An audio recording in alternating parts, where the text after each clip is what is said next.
Om Namo Bhagavate Vasudevaya.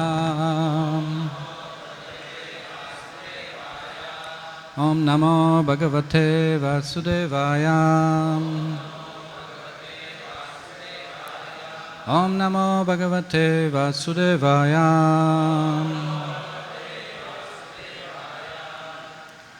We are reading from Srimad Bhagavatam, Canto 10, Chapter 15, entitled The Killing of Dhanuka, the Ass Demon, text number 5.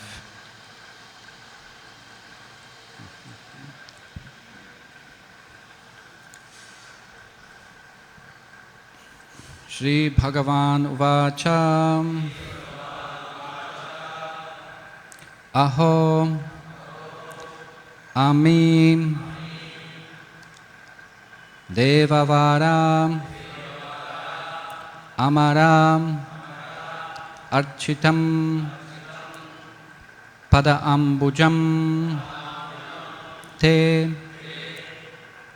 Sumanam Phala Arhanam Namanti Upadhyayam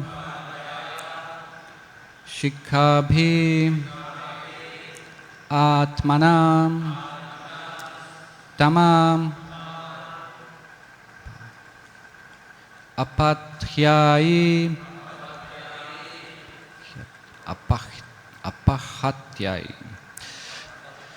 Tarujanmam Yat Kritam. Shri Bhagavan Uvacha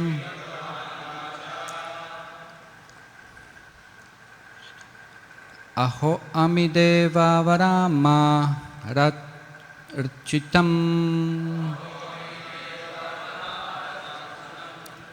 Aho Amideva Varama Rachitam. Padma Bhujam Te Sumana Phalarhanam.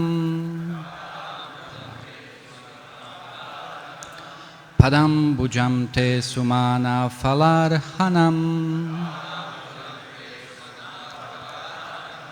Namanti Upadhyaya Shikhabir Atmanas. Namanti Upadhyaya Shikhabir Atmanas. Tamo Pahatyai Taru Janmayat Kritam. Tamo Pahatyai Taru Janmayat Kritam. Shri Bhagavan Uvacha Aho Amideva Varama Rachitam. Padam Bhujam Te Sumana Phalarhanam. Namanti Upadhyaya Shikhabiratmanas. Tamo Pahatyai Taru Janmayat Kritam. Shri Bhagavan Uvacha Aho Amideva Vara Mararchitam.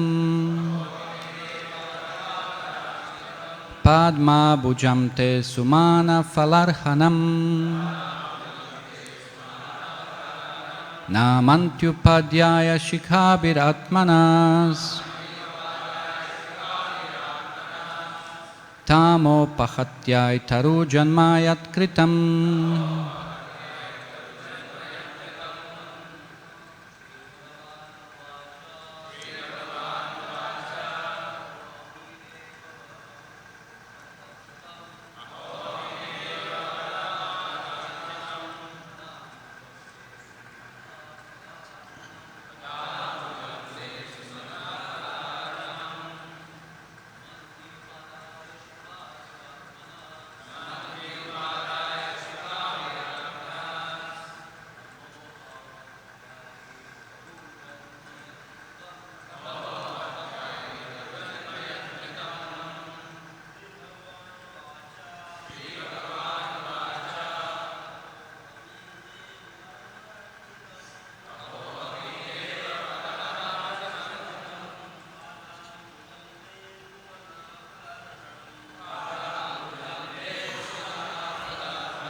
Mataji?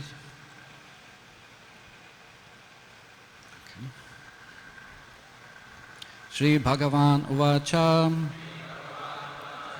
Lord Sri Krishna said, Aho, oh, Ami, these, Devavara, O best of lords, Sri Balaram, Amaram, by the immortal demigods, Architam, worshipped, Pada Ambujam, to the lotus feet, Te, of you, Sumana, of flowers, Phala, and fruits, Arhanam, offerings, Namante, their bowing down, Upadhaya, presenting, Shikhabhi, with their heads, Atmanaha, their own, Tama, darkness of ignorance, Apahatyai, for the purpose of eliminating,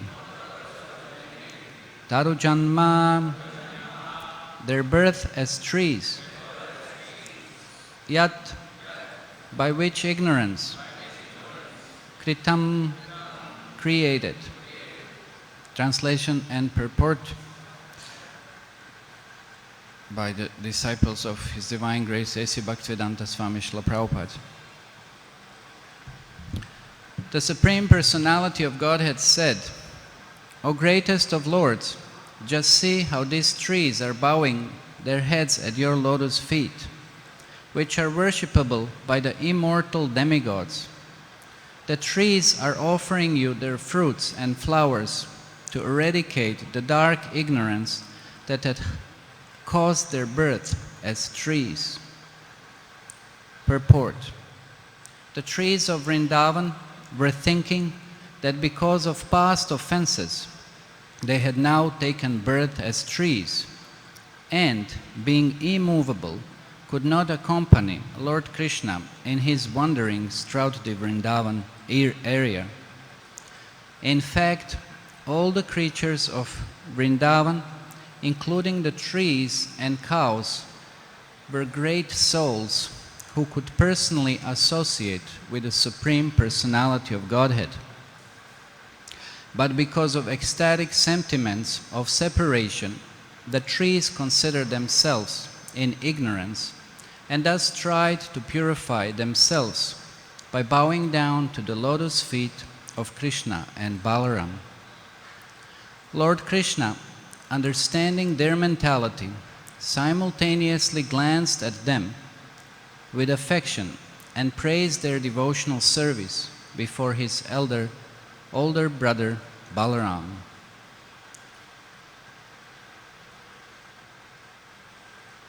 Sri Bhagavan Uvacha Ahoami Deva Varamara Chittam Padambujam Te Sumana Falarhanam Namantyupadyaya Shikhabir Atmanas Damopahatyai Tarujanmayat Kritam. The Supreme Personality of God had said, O greatest of lords, just see how these trees are bowing their heads at your lotus feet, which are worshipable by the immortal demigods. The trees are offering you their fruits and flowers to eradicate the dark ignorance that has caused their birth as trees.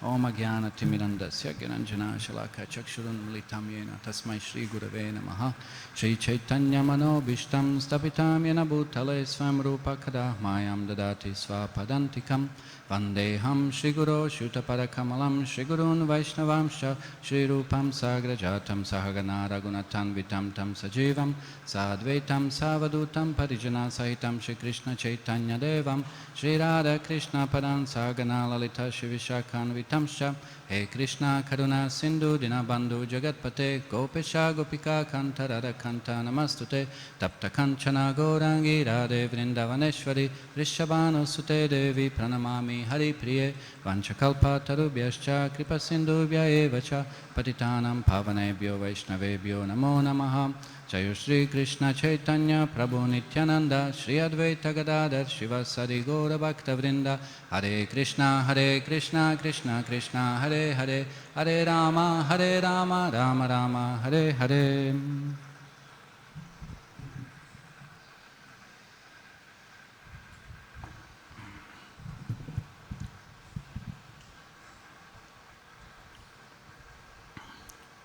In this verse, it is very interestingly pointed out that the trees are displaying their devotion in such a way that is imbued with utter humility. We know that every resident of the Dham, especially of Sri Vrindavan Dham, is not an ordinary personality. Even though, like when we have certain perception of coming to Vrindavan Dham, we might consider some living entities not to be really elevated. But actually that is not an appropriate perception. All the living entities in Vrindavan Dham are for certain reason present there. They are not there just by any chance or by some whim, because we understand that nobody can enter Vrindavan Dham unless they have special mercy of the Lord or Srimati Radharani or the devotee of the Lord. So nobody can enter Vrindavan Dham. Even demigods, when they enter into Sri Vrindavan Dham, they're actually favored by the Lord. This is how Srila Bhaktivinoda Thakur sings. He said that even demigods sometimes, even demons actually, sometimes they're favored like this because they add to the pastimes of the Lord. They enhance the pastimes of the Lord. So the Lord performs various kinds of wonderful activities that ordinarily wouldn't be possible. So they also get the mercy. They are allowed, therefore, to enter into Sri Vrindavan Dham. So it is not just by any kind of chance that anyone is allowed into that most of the holiest of the holy places. So when we come to Sri Vrindavan Dham, the area of Vrindavan Dham, we should not consider any living entity to be an ordinary living entity. We should have great respect, full of reverence towards practically each and every creature that resides within that holy place. It is also mentioned that this is one of the offenses that one may commit when he enters into the holy Dham. So we should be very careful of such kind of offenses, to misjudge the position of any practically Dham Vasi, the residents of the Dham. Even though it might be maybe monkey or it might be some other living entity, maybe some hog or some little fly or a mosquito even to that extent, we should be very, very cautious. How do we deal practically to every living entity of that Vrindavan Dham? And this is also very cautioning for our consciousness, and it is good because it elevates our consciousness. We are immediately warned that we should be very, very careful. Of course, if we are warned, that's also another important point. We should be knowing what are the offenses that one may commit in the holy Dham, and what one should be very cautious about. Otherwise, as it has been stated, that any offense committed in a holy place, it is 1,000 times multiplied, it's 1,000 times more. And of course, any positive or any auspicious and devotional activity that it's performed, it's also 1,000 times multiplied. So for that reason, whenever we visit the holy place, we should have that appropriate consciousness that no living entity is really an ordinary living entity. Many times devotees would also point out that what about certain Brajabasis who maybe don't act in a certain manner that might be kind of expected from our point of view, that they act maybe even inappropriately, again according to our perception. And Srila Prabhupada instructed the devotees then we should not be judging them. We are not in the position to judge what are their activities and what is their relationship with Krishna. Because their relationship again with Krishna, it's their relationship. And they're completely dependent on that. We should not interfere or misjudge in any way. Whatever they do or whatever they perform, that is between them and Krishna. We are not the ones who are entitled to judge their particular position. Because sometimes also it may seem that they don't follow any particular sadhana. It may seem that they don't perform any kind of even scriptural rules, or even sometimes maybe japa might be observed. But that doesn't mean that they're not great devotees of Krishna, and we may very, very easily misunderstand again what is their position. We should be therefore again very, very cautious. How do we relate to any of the residents of the Dham? Now, however they act, that also we shouldn't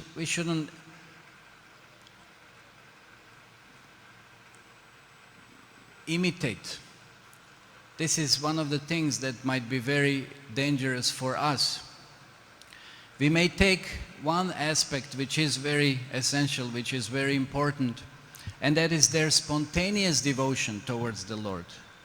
They just very naturally, it's just so natural. This is something we have to struggle for this. We have to perform sadhana, we have to perform deity worship, and we have to try to focus and try to invoke some kind of attention and some kind of even to some extent love towards Krishna. But for Brajabasis, this is something that is just so natural. It's just very, very natural. It's just so spontaneous. So this is something that we still have a lot to work upon to come to that particular level. A lot. Very, very much. So this is something that by their association one may be inspired to advance in the spiritual life. But again, from another point of view, one has to be very cautious that one doesn't start imitating their activities, because that is something that would be then very unfavorable for us.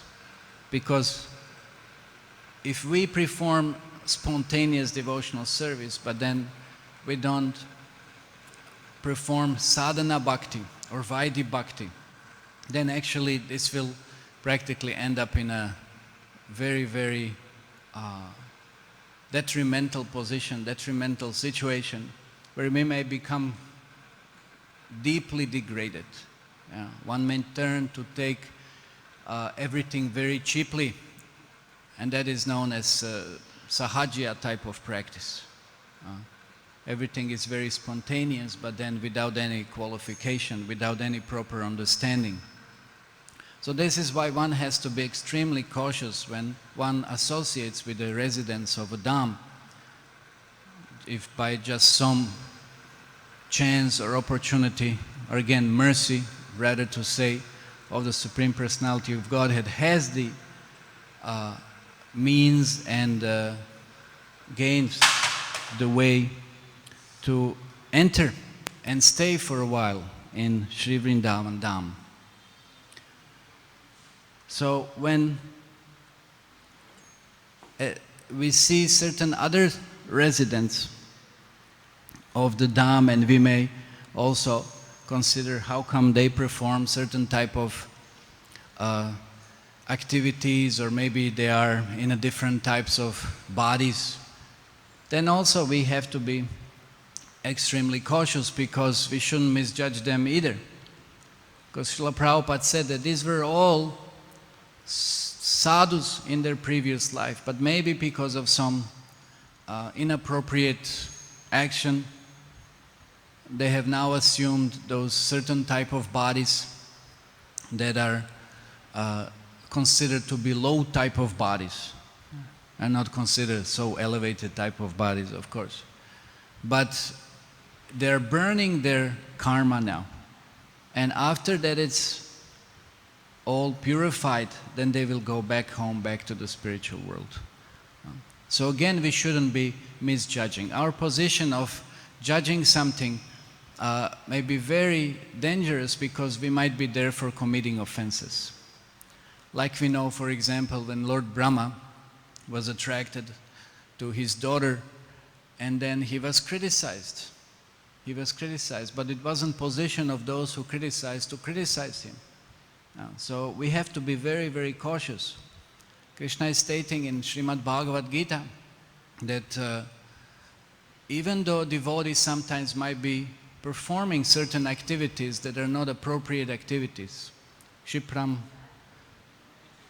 apichet suduracharo bhajate mam ananya bhak sadureva samantavya samyak vyavasito hi saha.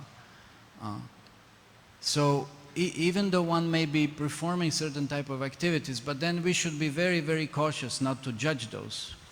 We have to really understand what is our position. It may seem inappropriate from our point of view, but what is our point of view? What is our qualification? What is our understanding? Very often it is very neophyte. And for that reason, we will commit definitely an offense. So again, if somebody performs certain type of activity, we shouldn't interfere. We shouldn't be misjudging what is going on, unless we are in the position to do so. Unless we are in the position to do so.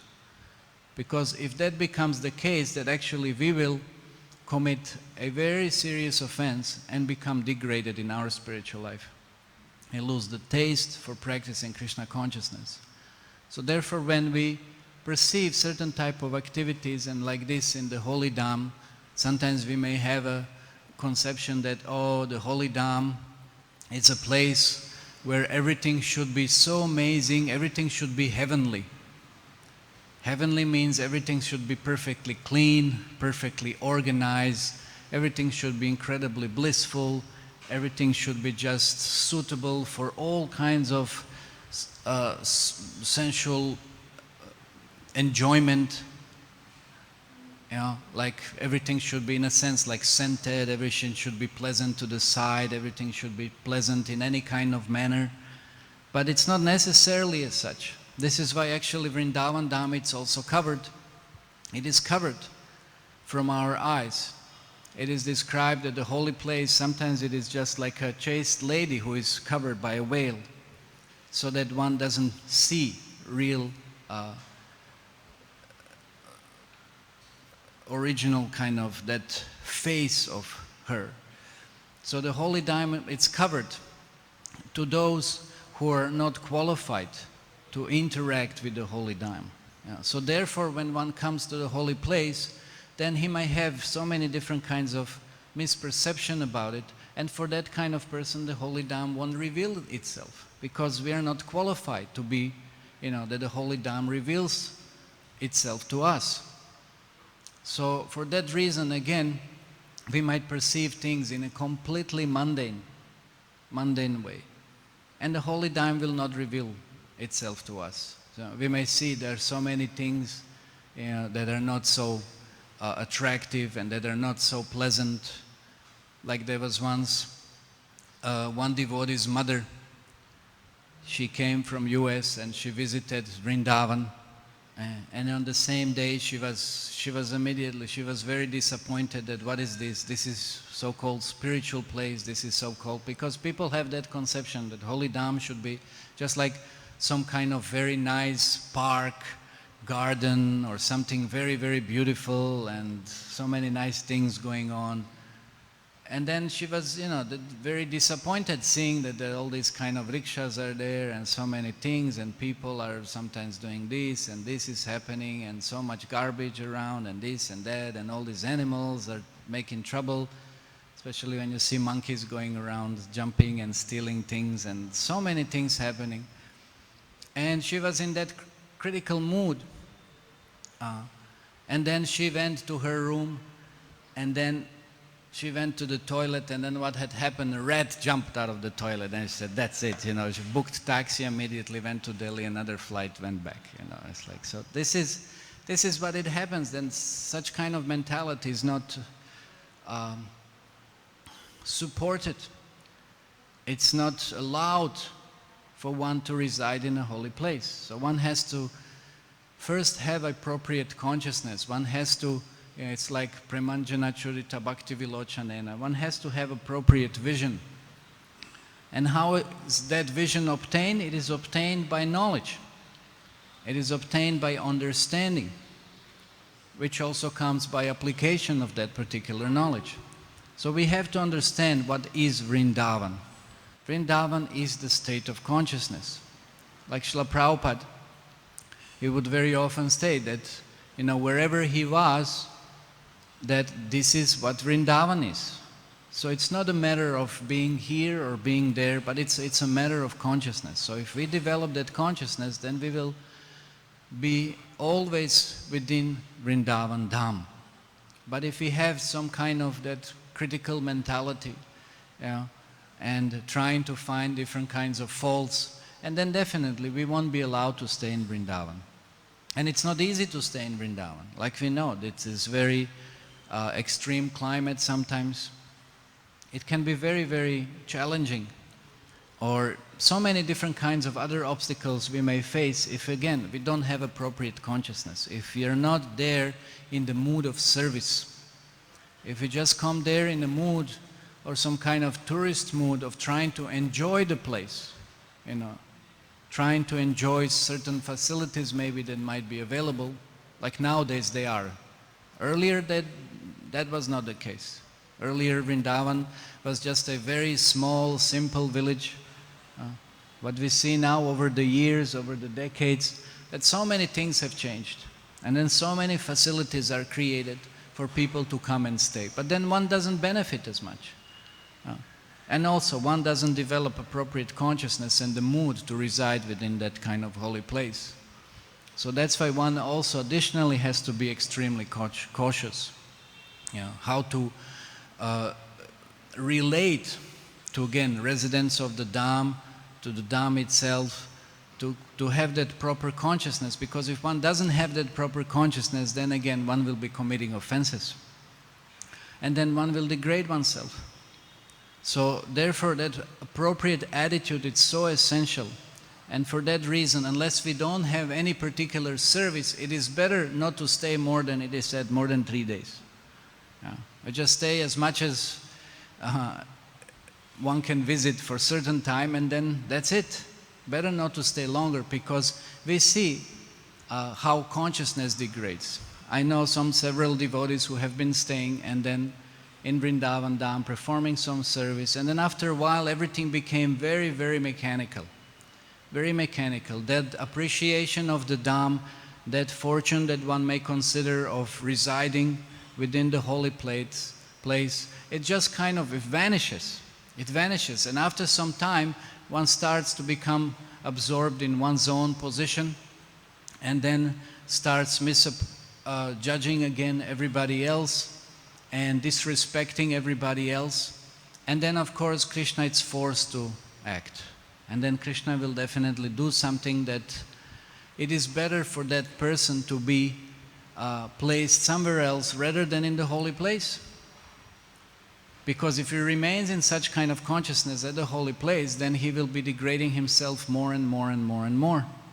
So it's Krishna's mercy that actually he removes that devotee from the most auspicious, the most holiest, the most advantageous position, maybe to some other position.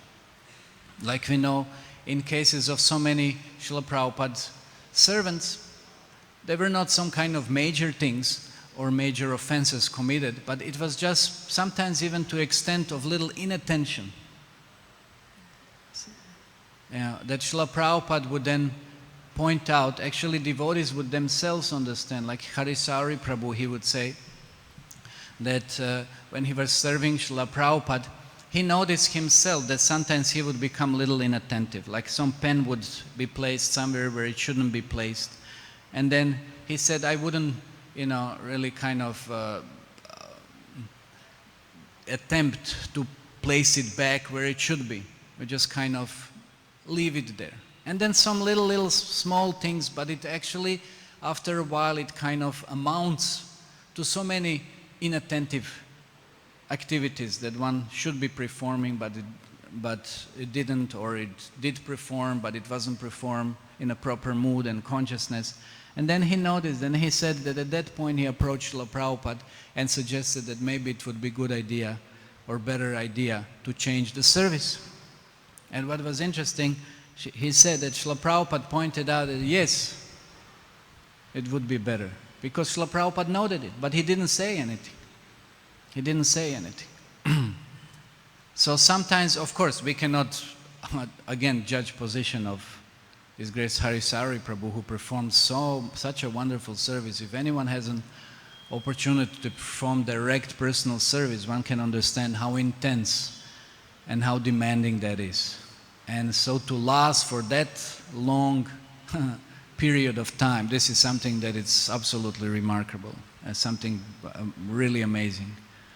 So sometimes it does happen like this, that some inattention might be there. Or sometimes when that inattention becomes even more, when one becomes a little bit even offensive or over familiar, then the spiritual master will say, well, maybe yes, maybe it's better that one changes his service, because that familiarity will breed contempt and therefore create various kinds of offenses. So it would be better for one, therefore, to change the service. So similarly, when one resides in the holy dham, one should have a proper consciousness. One should have a proper mentality that I am in the holy dham. It's just the most incredible mercy that one can obtain, and I shouldn't take it for granted.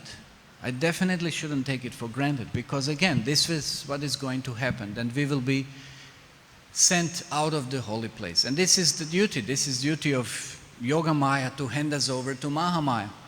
If we don't perform service to Lord Krishna, then we know this is the position when one falls down actually.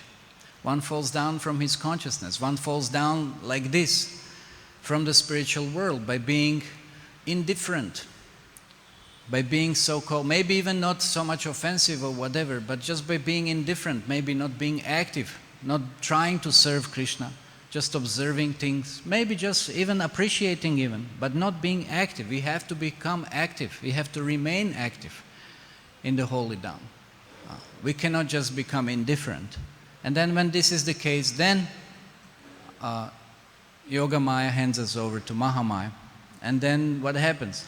Then we become very, very active in the material life. So this shouldn't happen, and for that one has to cultivate appropriate consciousness by always being engaged in a particular service.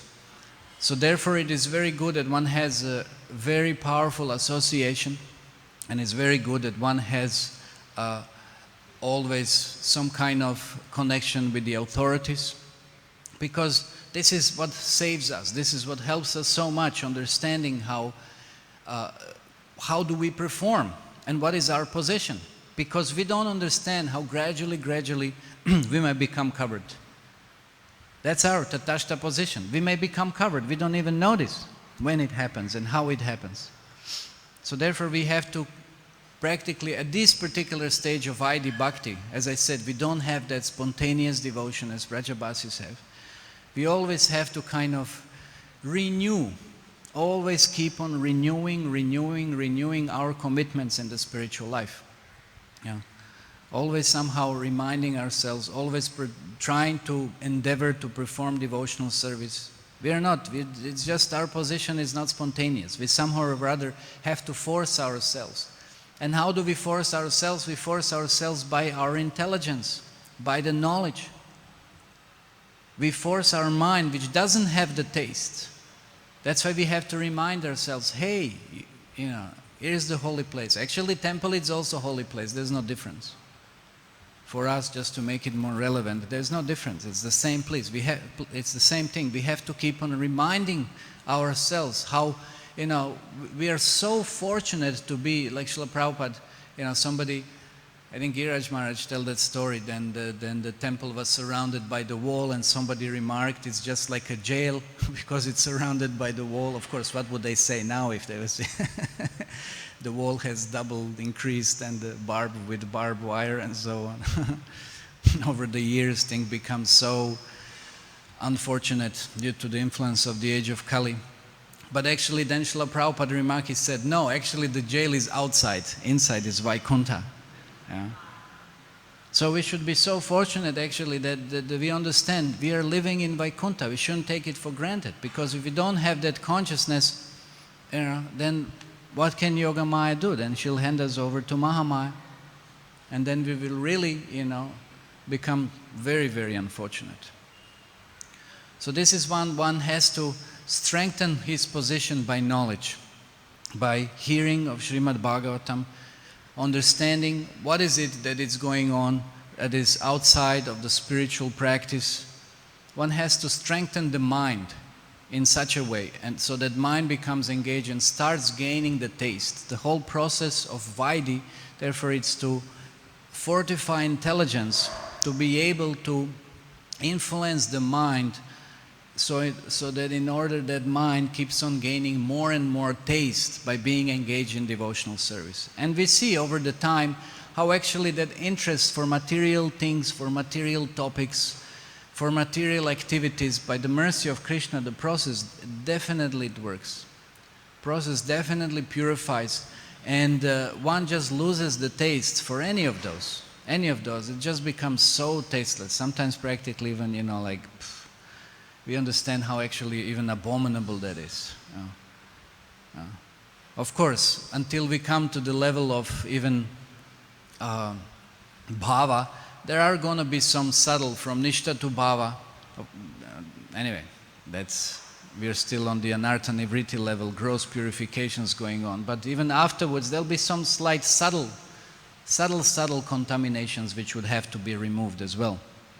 But at least on the gross level, we have to keep on being engaged, using that intelligence. And then we will have this even then, like we see here in this verse, even then we see that these trees, which are such a great servants of the Lord, like we know in Radhakund, for example, that it is said that there were 5 trees which were actually Pandavas.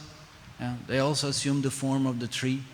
So what is a tree? It's not, see our concept, what are the trees? Like this, we have Bakula and Bel tree, right? They say, or ordinary trees. And not ordinary tree. Prabhupada didn't allow them to be cut when the temple construction was going on. Prabhupada didn't allow them to be cut. They're not ordinary trees. In Vrindavan also, in Krishna Balaram temple, there is a tamal tree. And all the devotees consider it's on the way, it's going to hamper our construction, we should remove it. But that tamal tree, it's not just any ordinary tree. It's tamal, which is 2 trees like Kadamba and Tamal are very, very unique, special type of trees, because Kadamba reminds Krishna of Radharani and Tamal reminds Radharani of Krishna. And sometimes even, like we know, these trees are not ordinary trees. Why? Because Radharani comes and then she embraces the tree, the Tamal tree, in separation from Krishna, thinking that that very tree is Krishna himself. So they are not ordinary trees. Of course, again, nothing is ordinary in Vrindavan Dham. It doesn't have to be tamal, it doesn't have to be even just kadamba. Everything is somewhat spiritual. So having that vision, like Srila Prabhupada also, when he would come to Vrindavan, he would consider that now Krishna is going to jump from any bush. Krishna is everywhere, Krishna is there. So everything was spiritual, but one also has to develop that kind of understanding. So that tamal tree, that's so unique. So devotees, actually even all the managers practically consider that it's on the way of construction and we should remove the tamal tree. But then somehow, by Krishna's mercy, they didn't do so. They left the tree. I don't know, I think maybe Srila Prabhupada interfered. So they left that tree. And this is why it said that tree is just so interestingly, it's just in front of Radheshyam altar. Yeah, so even Srimati Radharani, whenever she's in separation of Krishna, then she sees the tree. And that again reminds her of Krishna. So that's something that it's so wonderful, that it's so unique for that Radharani in Krishna Balaram temple.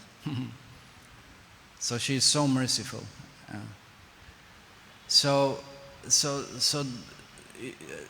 any living entity we shouldn't consider to be an ordinary, and especially even thinking that, like trees here, they're ordinary. They're not ordinary. What is the position of Madhavendra Puri? Who knows? What is he described to be in the spiritual world? Kalpataru, yes. Wish desiring tree. So we may say, but who is Madhavendra Puri? He's one of the 2-3 persons who can experience Mahabhav, right? And then we may say, oh, he's just a tree. It's not just a tree. Or we may say, okay, it's a wish-fulfilling tree. But every tree is wish-fulfilling tree in Vrindavan. It's not ordinary. So I mean, through such kind of understanding, at least we should understand the position of all those living entities that are residing within the holy Dham. And here, what is the most wonderful? These trees also, they're not dull, inert, living beings in the mode of ignorance. No, they're fully conscious. They're always looking how they could, render certain service towards the Supreme Personality of Godhead. They're offering fruits and flowers and shade and everything, because they consider themselves, this is another feature of a great and exalted Vaishnava or devotee, they're humble. Humility. It's such an important quality. And also for the trees, that example, it's so appropriate that the trees, they bend with all these fruits and flowers, like one would bend in humility. So they're filled with fruits and flowers. They're filled with all the good qualities, for sake of serving others who are, of course, serving Krishna. Or directly, we've seen here how fortunate they are. They're directly having that opportunity to serve Krishna. But they're humble about it. They're not proud. They're not taking advantage. They have that proper attitude. So if we want to enter into Holy Dham, if we want to enter in the holy place, this is also a lesson for us. We have to learn how to become humble. Of course, there's nothing that we can offer, but at least we can try to follow in the footsteps of those devotees who have learned to follow instructions of their authorities and the spiritual masters. So then maybe we may also try to follow in such a way, trying to imbibe all of those instructions and act upon it. So the trees, in the purport it is described, they were thinking that because of past offenses, they had now taken birth as trees, being immovable, could not accompany Lord Krishna in his wanderings throughout the Vrindavan area. Actually, I heard by some senior devotees that sometimes those trees in Vrindavan, they can also move. They're not bound to be in one particular place. So in fact, all the creatures of Vrindavan, including trees and cows, were great souls who could personally associate with the Supreme Personality of Godhead. But because ecstatic sentiments of separation, the trees considered themselves in ignorance and thus tried to purify themselves by bowing down at the lotus feet of Krishna and Balaram. So this is when one has that appropriate mentality, like sometimes as also a lesson for us, when there is a certain pride detected by the Lord, then He is exhibiting that mood or quality of renunciation, like we know in the case of gopis during the rasa dance, thinking that Krishna is now with us and we are so unique and special or fortunate. So when Krishna detects little pride, then immediately he leaves. So therefore that pride is not desirable. Of course, we may also say we may be proud to become or to be the devotees, to be in such a great parampara or such line and having chance to perform this wonderful devotional service. But of course, that it shouldn't be some kind of contaminating pride. To some extent, that pride is justified. That we can have some fortune, but not in a sense that then we can use this and misappropriate. Or like gopis sometimes maybe try to, maybe control Krishna in a certain way. Of course, that's not what the gopis are trying to do, but somehow just that mood becomes so much different. And therefore that reason, that's when Krishna leaves. So trees here, although they're having that wonderful opportunity to serve Krishna, and we see then Krishna reciprocates, but this is just because, again, they have that appropriate consciousness, that they have that appropriate attitude of being very humble.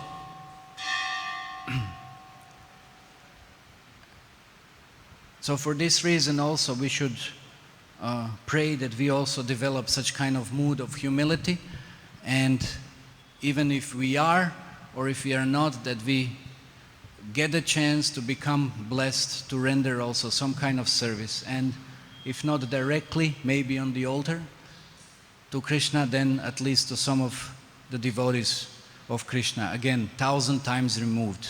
That is even what is the greatest fortune that one may be having. Okay, so we'll stop here. Any questions or comments? Yes.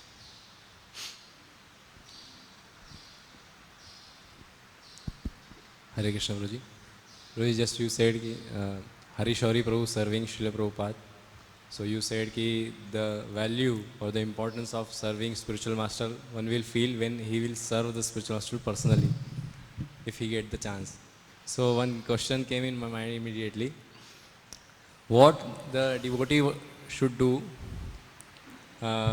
He has to take the decision, like if he is getting to serve his spiritual master personally, the chance of serving spiritual master, if he is getting, so he should serve the spiritual master, or the authority is telling that you should do book distribution or do some other seva, you should go there and all. So what he should do? He should serve the spiritual master, or if he is getting the chance personally, or he should follow the authority? Well, if you're asking me, and I would take the advantage of trying to serve the spiritual master and adjust that with the authority. Not so independently, you could try to beg and appease and try everything, to do with the authority what you can, so that you get a chance to serve the spiritual master. Yeah.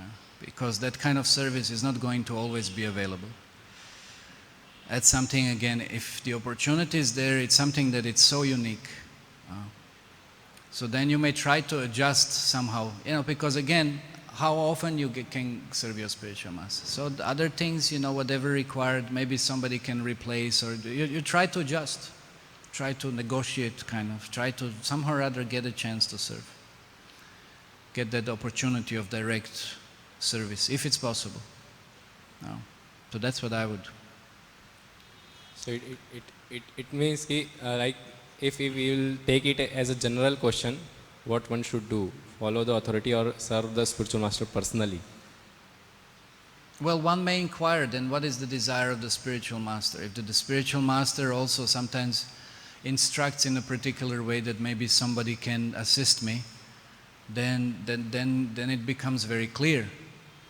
But if it's on the, some kind of level of the devotees who already assist and they need further assistance, then it has to be seen.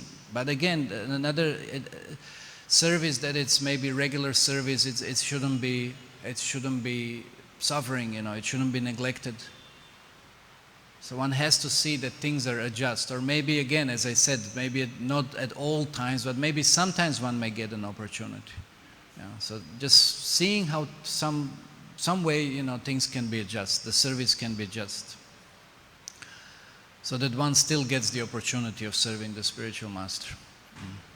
But of course, the whole process of following the authorities also there, it is there in the place. So again, one has to see, but one doesn't mean it has to be hampered but not being able to express his desire. You may express your desire, but then you see what are the circumstances and how things, can be worked out or not. So you may express your desire, but then also you should show some eagerness as well. That's something that might help. Okay. Thank you, Prabhuji. Hare Krishna.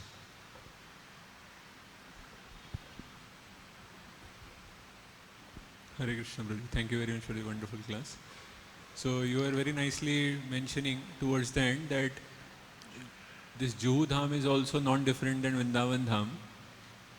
So, like you were mentioning example that how one can take to be granted Sri Vrindavan Dham. So my question is, wherever we stay for a longer period, we take that things to be granted. So for that matter, we are staying here in the temple. So, like here also, I have started developing familiarity.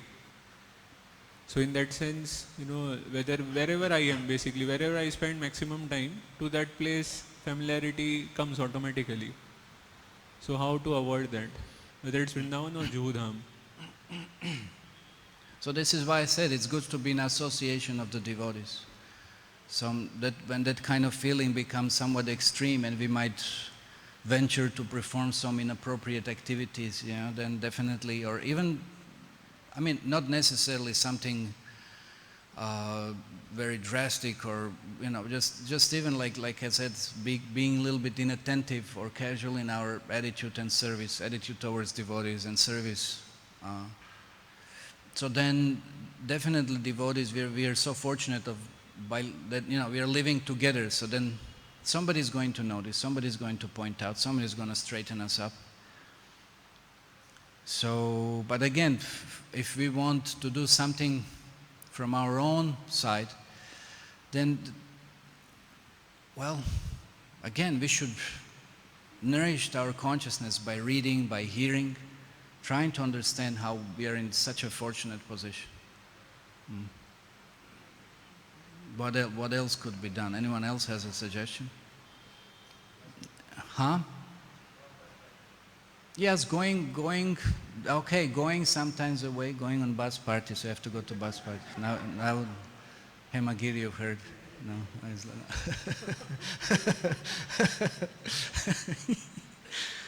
yeah.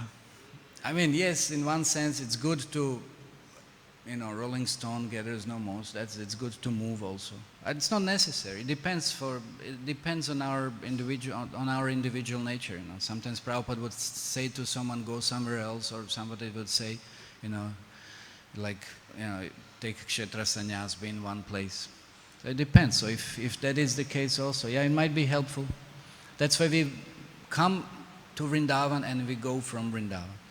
Like I've noticed one thing anyway, I don't go to the altar regularly, but I don't know, it's just my imperfect observation, but I noticed that I'm trying to be or as much as attentive when I perform devotional service. But I noticed that sometimes when that becomes more often or whatever, then you're not as attentive. You just do things fatafat, just whatever, just very mechanically, So if it's, but that doesn't mean also, so that's on the, it's not that on the level of steadiness you should retain that kind of lower consciousness when you're not aware where are you and what are you supposed to do. So on the, then again, I guess on the neophyte level, then that's what's fluctuating. But when one becomes steady, then it doesn't matter. It can be very fixed in one and the very same place and have appropriate consciousness. So then if that's not the case, then yeah, whatever helps. Even if that means, going somewhere else, changing the atmosphere, then whatever helps. But if one is still remaining here, then by knowledge, by association, by trying to remind oneself, and also by interactions of those who are not fortunate to be here, isn't that something that reminds us of horrible material life? That we can feel fortunate, how we are saved from all of it? So some of those, I hope. Yeah. Okay, we will stop here. Srila Prabhupada ki jai, Srimad Bhagavatam ki jai.